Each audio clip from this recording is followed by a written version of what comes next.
The moment a major project collapses or a promotion falls through, there is a distinct physical reaction. It feels like a gut punch. But building a long-term career means recognizing that avoiding failure is impossible. The professionals who thrive over decades are the ones defined by how quickly they bounce back. Organizations are navigating rapid AI adoption, constantly shifting priorities, and the complexities of hybrid work. These environments guarantee friction. Resilience functions as a systematic, learnable soft skill, developed through specific practices rather than natural temperament. Staying productive through these shifts depends on maintaining emotional stability while simultaneously applying learning agility under performance pressure. When you master these responses, a sudden market disruption or a failed product launch stops looking like a career-ending disaster. It becomes a manageable, temporary hurdle. To turn an emotional shock into actionable data, you can rely on the 4-step resilience framework. This flowchart maps the cycle. Step 1. Acknowledge. Accept the reality of the setback objectively. Denying the problem only delays recovery.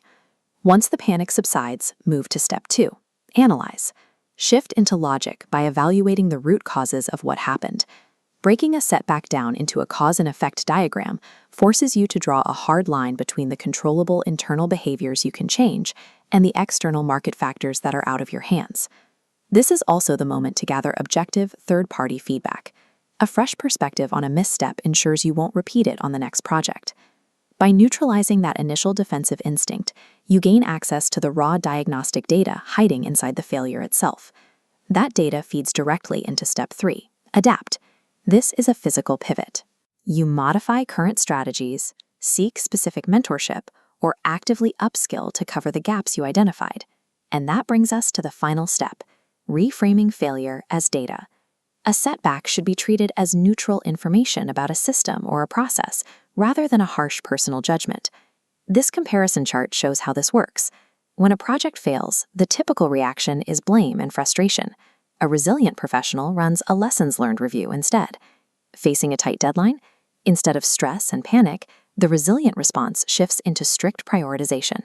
This adaptation is visible in the room. You see it when a professional stops lingering on mistakes and starts aggressively executing a revised strategy. Reframing removes the stigma of making a mistake. Once the fear of failure is gone, you are free to rapidly iterate and continuously improve. But you cannot wait for a crisis to start practicing this.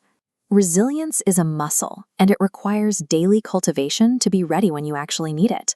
For freshers entering the corporate environment, this means building foundational habits early, maintaining a daily reflection journal to track your emotional responses, and proactively collecting feedback every month to accelerate your growth.